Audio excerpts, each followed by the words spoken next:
जय भीम, नमो बुद्धाय। 2024 पार्लियामेंट की इलेक्शंस हम सभी लोगों ने देखी। ये इलेक्शंस पूरी तरह से कॉन्सेंट्रेटेड थी संविधान को लेकर। एक पार्टी बीजेपी कह रही थी कि हम संविधान हटाने जाने वाले हैं और संविधान हटाने के लिए 400 पार का नारा उन्होंने दिया था। दूसरी पार्टी कांग्रेस कह रही थी कि हम संविधान बचाने की लड़ाई कर रहे हैं और संविधान बचाने के लिए हमें ज्यादा से ज्यादा वोट दीजिएगा। एक तरफ एक पार्टी कह रही थी कि संविधान हटाएंगे, दूसरी पार्टी कह रही थी कि संविधान बचाएंगे। अब बीजेपी हारने के बाद वो कह रहे कि कांग्रेस ने एक फेक नैरेटिव तैयार किया कि हम संविधान हटाने वाले हैं, जबकि खुद आनंद हेगड़े ये कह रहे थे कि 400 पार जाना है क्योंकि संविधान हटाना है। महाराष्ट्र की पंकजा मुंडे कह रहे थे कि हमें संसद में ज्यादा से ज्यादा संख्या में जाना है ताकि हम संविधान हटा सके। खुद नरेंद्र मोदी ने संसद में ये खड़े रहकर स्पीच दिया है कि 400 नहीं तो हम 370 तो ला ही रहे ताकि हम संविधान हटा सके। तो ये फेक नैरेटिव है, ये बीजेपी बोल नहीं सकती। हाँ, लेकिन फेक नैरेटिव है। फेक नैरेटिव ये है कि कांग्रेस जो कह रही थी कि हम संविधान बचाने के लिए जाने वाले हैं, ये फेक नैरेटिव है। बीजेपी को संविधान हटाना है, ये 100% सच है, लेकिन कांग्रेस को संविधान बचाना है, ये भी उतना सच नहीं है, क्योंकि मेरे पास उसके सबूत है।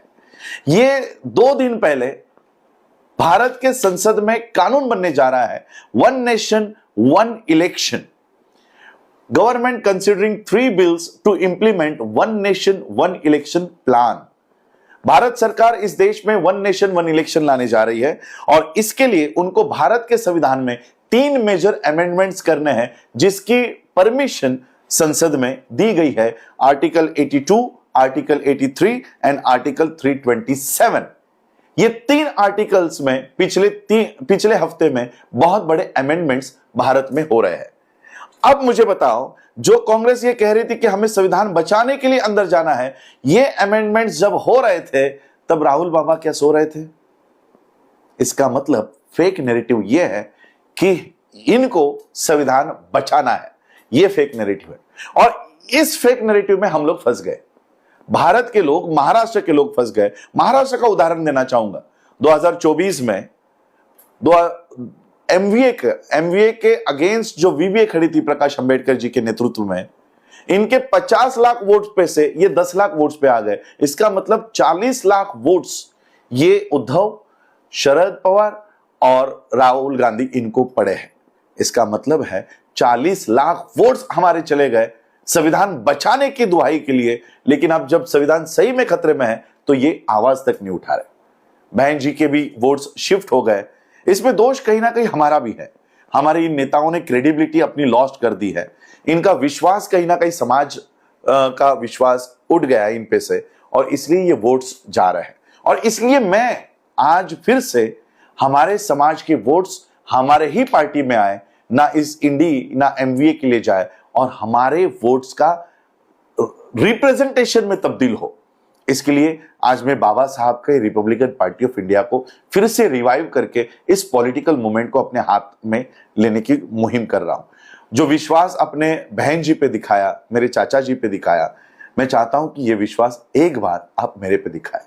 याद रखिएगा, मैं उस डीएनए से हूं जिस डीएनए ने इस देश में 2500 साल की गुलामगिरी को 60 साल के उनके जीवन कार्यकाल में खत्म कर दिया। उस डीएनए को लेकर मैं चल रहा हूं।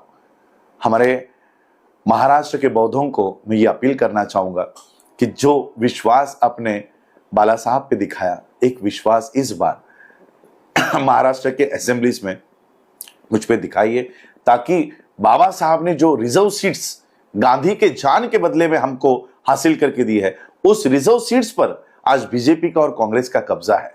क्या इनको नैतिक अधिकार है? अरे गांधी जी के जान के बदले में, प्राण के बदले में आपने हमको ये सीट्स दी है, वो सीट्स भी आप हमसे चुरा रहे हो। बीजेपी संविधान हटाना चाहती है और उसी संविधान की सीट्स आप हमसे चुरा रहे हो। और इसलिए इन सीटों पर मैं अपने उम्मीदवार, बौद्धों के उम्मीदवार, अंबेडकरिज्म के उम्मीदवार, जो बाबा साहब को मानते हैं, ऐसे उम्मीदवारों को खड़ा करके इनको महाराष्ट्र के असेंबलीज में भेजने की मुहिम खड़ा कर रहा हूं। सारे 29 के 29 सीट्स में लड़ाने वाला हूं। और इसलिए सारे बौद्धों को मैं ये अपील करना चाहता हूं, एक भी वोट जाति के नाम पर, धर्म के नाम पर, खून के नाम पर हमें अब बांटने नहीं है। जो विश्वास ऑलरेडी जिन्होंने गवा दिया है, फिर से वो अगर विश्वास हासिल करके हमारे वोट खत्म करना चाहते हैं तो इसको हमको कहीं ना कहीं रोकना होगा। आपका एक एक वोट आपके प्रतिनिधि को चुनने के लिए डालना चाहिए, ना कि किसी और को जितवाने के लिए। बाबा साहब ने वोट का अधिकार आप खुद को राजा बनने के लिए दिया है, किसी और को राजा बनाने के लिए नहीं। इस वोट का अधिकार का इस्तेमाल ठीक से कीजिएगा। इतना ही कहना चाहता हूं, बस इतना ही अपील करता हूं। जय भीम, नमो बुद्धाय, जय भारत, जय संविधान।